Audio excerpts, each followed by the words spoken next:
नमस्ते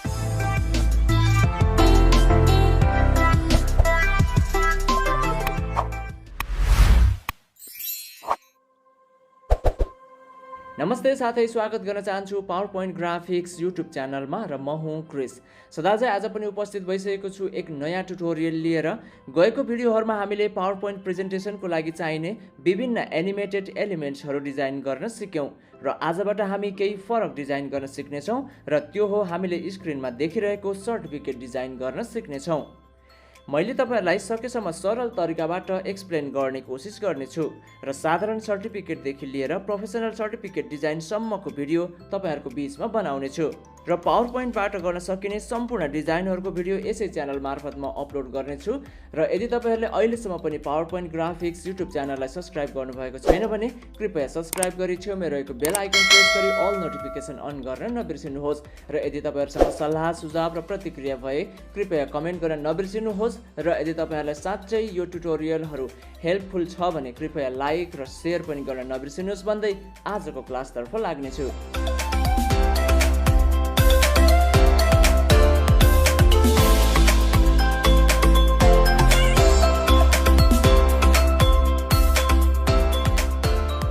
अब हामी हाम्रो कम्प्युटर स्क्रिनमा आइसकेका छौं। मैले अघि नै भने आज हामी एउटा सर्टिफिकेट डिजाइन गर्न गइराखेका छौं। त्यसको लागि हामीलाई पेज सेटअप गर्नुपर्ने हुन्छ र त्यसको लागि तपाई सबैभन्दा पहिला डिजाइनमा जानुहोस्, त्यसपछि तपाई स्लाइड साइजमा जानुहोस् र पेज सेटअपमा गएर तपाईले यहाँ मैले अलरेडी सिलेक्ट गरेको छु A4 पेपर। तपाईले पनि यो A4 पेपरलाई सिलेक्ट गर्नुहोस् र यसलाई ओके गरिदिनुहोस्। त्यसपछि हामीले यो A4 पेपर साइज यहाँनिर पाउने छौं। त्यसपछि तपाई इन्सर्टमा जानुहोस्, सेभ र यो फ्रेम लिनुहोस् र यहाँनिर ड्रा गर्नुहोस्। त्यसपछि यसको साइजलाई रिड्युस गर्नुहोस्, तपाईको आवश्यकता अनुसार बनाउन सक्नुहुनेछ। यसलाई केही इन्क्रिज पनि गरिदिनुहोस्। यसपछि तपाई एलाइनमा जानुहोस्, एलाइन टु सेन्टर गरिदिनुहोस् यसलाई र एलाइन टु मिडल पनि गरिदिनुहोस्।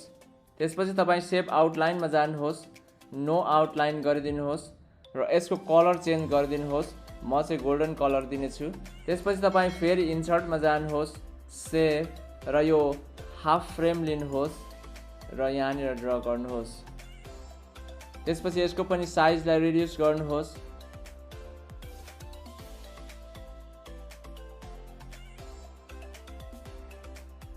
त्यसपछि तपाई शेप आउटलाइनमा जानुहोस् र यसको पनि नो आउटलाइन गरिदिनुहोस्। त्यसपछि शेप फिलमा जानुहोस्, कुनै डार्क कलर दिनुहोस्। म चाहिँ अहिले डार्क ब्लू कलर दिनेछु र यसलाई यहाँनिर मिलाएर राख्नुहोस्। त्यसपछि तपाईँ फेरि इन्सर्टमा जानुहोस्, सेभ र यो हाफ फ्रेमलाई लिनुहोस् फेरि पनि र यहाँनिर ड्रा गर्नुहोस्।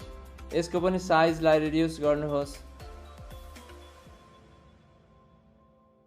सेभ आउटलाइनमा जानुहोस् र नो आउटलाइन गरिदिनुहोस् र यसको पनि कलर गोल्डन कलर गरिदिनुहोस् र यसलाई ब्याक साइडमा राखिदिनुहोस्।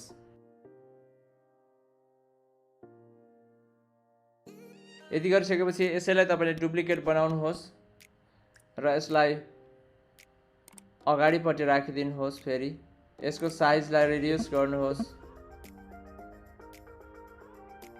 र यो साइजलाई चाहिँ तपाईले फेरि बढाइदिनुहोस् केही।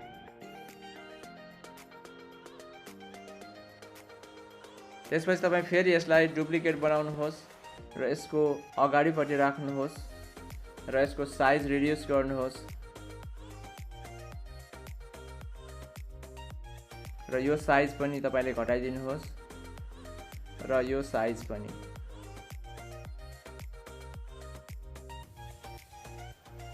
यसपछि तपाईले यो चारैवटालाई सिलेक्ट गर्नुहोस् र यसलाई ग्रुप गरिदिनुहोस्।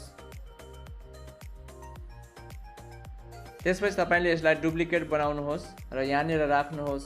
त्यसपछि शिफ्ट कीलाई प्रेस गर्नुहोस् र माउसको सहायताले यसलाई रोटेट गर्नुहोस् र यहाँनिर मिलाएर राखिदिनुहोस्।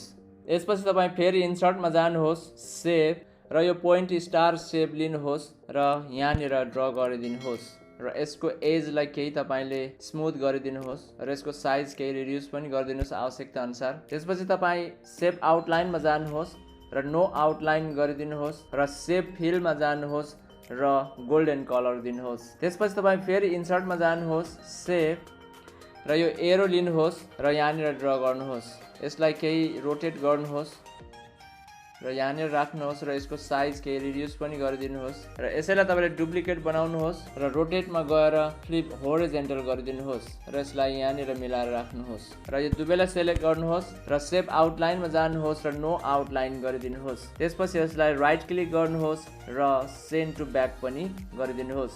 त्यसपछि यसलाई पनि गोल्डन कलर नै दिनुहोस्। त्यसपछि तपाईँले यसलाई सेलेक्ट गर्नुहोस्, राइट क्लिक गर्नुहोस्, फर्मेट सेपमा जानुहोस्, त्यसपछि इफेक्टमा जानुहोस् र यो 3D फर्मेटमा गएर तपाईँले सर्कल इफेक्ट दिनुहोस्। त्यसपछि तपाईँ फेरि इन्सर्टमा जानुहोस्, सेप र यो ओभल सेपलाई लिनुहोस् र यहाँनिर ड्र गर्नुहोस् र यसको सेन्टर पोइन्टमा मिलाएर राखिदिनुहोस्। यो दुवैलाई सेलेक्ट गर्नुहोस् र एलाइनमा गएर सेन्टर गरिदिनुहोस्। त्यसपछि तपाईँ सेप आउटलाइनमा गएर यसको पनि नो आउटलाइन गरिदिनुहोस् र यसलाई सेप फिलमा गएर तपाईँले डार्क ब्लू कलर नै दिनुहोस् र इफेक्टमा जानुहोस् र यो सर्कल इफेक्ट दिनुहोस्। यसपछि तपाईँ फेरि इन्सर्टमा जानुहोस्, टेक्स्ट बक्सलाई लिनुहोस् र यहाँनिर लेख्नुहोस् वर्ड 2022। होममा जानुहोस् र फन्ट पनि चेन्ज गर्न सक्नुहुन्छ तपाईँको रिक्वायरमेन्ट अनुसार। यसको साइजलाई केही सानो गरिदिनुहोस् र यसमा राखिदिनुहोस्। त्यसपछि यसको कलर चेन्ज गरिदिनुहोस् व्हाइट। त्यसपछि तपाईँले यसलाई सेलेक्ट गर्नुहोस् र ग्रुप गरिदिनुहोस्। यति गरिसकेपछि हामीले हाम्रो डिजाइनलाई कम्प्लिट गरिसकेका छौँ। त्यसपछि यसको यो ब्याकग्राउन्डलाई तपाईँले कुनै डिजाइन दिन सक्नुहुनेछ। त्यसको लागि तपाईँ राइट क्लिक गर्नुहोस्, फर्मेट ब्याकग्राउन्डमा जानुहोस्, त्यसपछि तपाईँ पिक्चर अर टेक्सचर फिल्डमा जानुहोस् र तपाईँले यहाँबाट सेलेक्ट गर्न सक्नुहुनेछ। म चाहिँ अहिले यो टेक्सचर दिनेछु अहिलेलाई। त्यसपछि तपाईँले यहाँ आफ्नो डिटेल्स राख्न सक्नुहुन्छ। मैले चाहिँ भिडियो लामो नहोस् भनेर यहाँनिर टेक्स्ट लेखेर रेडी गरेको छु। म यही नै कपी गर्नेछु र यसमा गएर पेस्ट गरिदिनेछु। तपाईँले आफ्नो रिक्वायरमेन्ट अनुसार यसलाई बनाउन सक्नुहुनेछ र डिजाइन पनि चेन्ज गर्न सक्नुहुनेछ। र आउने भिडियोहरूमा अझै प्रोफेसनल सर्टिफिकेट डिजाइनहरू लिएर यहाँहरूको बिचमा आउने नै छु। तबसम्मका लागि बिदा दिनुहोस्, फेरि भेटौँला।